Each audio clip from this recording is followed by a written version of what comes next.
This year, many Americans are going to be hit with some harsh financial realities brought on by these uncertain times. Joining us to talk about ways to overcome some of the challenges we will be facing is Dr. Kwaku Amawasi.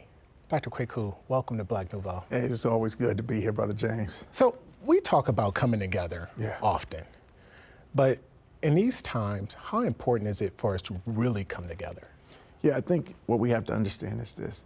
Our strength has always been in our togetherness, and that's why it's always been tried to keep us separated. So you say, how important is it? It's going to be important to be together on three levels. We have to be together, one within ourselves.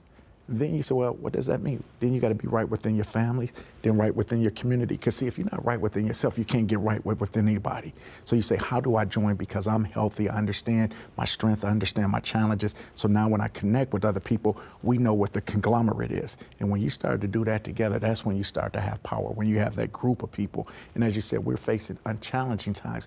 And the best thing that we know in life is to have somebody to lean on. So, I've been trying to bring members of my family together for quite some time, ever since COVID. And, we start off real strong, and then it starts to fade off again. How do you overcome those challenges when it starts to fade off? Yeah, I think that's the perfect thing. You said we came together, so that means somebody had to say, we need some organization.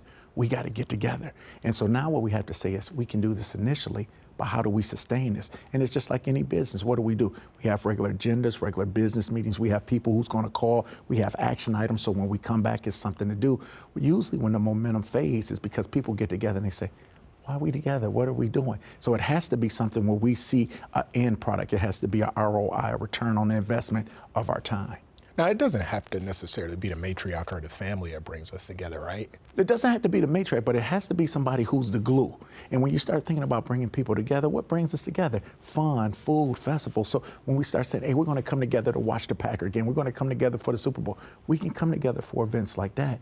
But now when we're together, we say, hey, listen, we've had our fun, but how are we going to make sure everybody is together? Because it's all fun and games until somebody is hurt and nobody knows. And they say, well, why didn't anybody tell me? So this is a time where we get together to just make sure we understand where everybody is at. Because as you said, not only are we going to have financial times, we're going to have emotional times that's unstable. And sometimes there's an embarrassment to say, I need help. But if we already have a setup where we say, you ain't got to be embarrassed, we're all here to be able to chip in, it's easier to be able to talk. So being pre-warned, being forearmed could be something that could save a life on many levels. You're correct on the mental aspect, because we talk about it, but we really don't talk about it.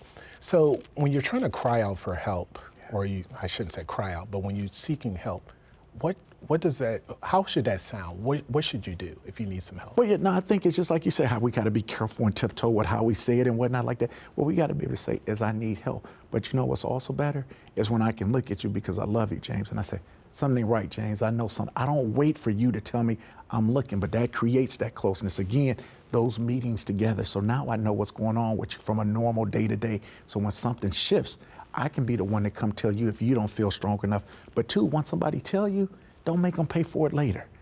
Such and such had this, what'd you name it like that? So why am I going to trust you? Why am I do that? I need to know that it's a safe space, but it's also not just a safe space, but a space that can help me. I want to know that you care, but also what can we do? And we know collectively, again, it's not with one person, but the collective that can usually change and move the needle. Do you believe that Black men still have a hard time sharing their feelings and admitting that they have some issues? Absolutely. And they need well, we've been talking about this for years. How do we improve that or open up that conversation? So this is the question. I said yes kind of jokingly while you were saying it, but the thing is, it's on a continuum. It's not a yes or no. It's a yes, and we're getting better. It's clearly better than it was 20 years ago. So the question is, we have to keep doing it so people understand, what? It is okay not to be okay. It's okay to say I need help. In fact, it's a sign of strength to say that I need help. So once we keep that momentum going, it gets easier and easier with each generation. So if we look at our grandparents' generation versus our father's generation for us, and now to our children and things of that nature, and grandchildren even, you can see that the talk on mental health is different. So then it becomes like, hey, what can I do? What can I say? And it's not about mental health. It's just, there's a problem. And for every problem, there's a solution. How do we, again, your word, collectively come together so one person doesn't have to do it? If you need to move, man, we can all collectively get together and put some couches and things of that nature. Just like we do things in a physical sense, we have to learn how to do those in an emotional and a mental manner also. financially, we are expecting things to get really rough. I don't think people understand or realize how rough things are going to get. Can you talk a little bit about that? Yeah, you know, this is one of those things, it's an X factor. You know, we look at COVID just in 2020. And so if history doesn't repeat itself, but it kind of rhymes, you say, well, what happened right after the bird flu in 1919? Well, we had the Great Depression in 1929, and we saw how that right. People say, oh, that would never happen again in this generation. But we're seeing things closer and closer and closer, and you never believe it's going to happen until it falls out. So what we have to do, again, being pre-warned, is to be pre-armed. To be forewarned is to be forearmed. So what do? We start to be more smarter in our decision making. We be smarter in the things that we purchase and buy. And it's so hard from a capitalistic society. But again, it goes into the village. What are those things that we never consider? You know what? I have a sister and I have a mother. And this is going to seem odd to everybody. But what if we didn't all have 3 houses, but we had one big house?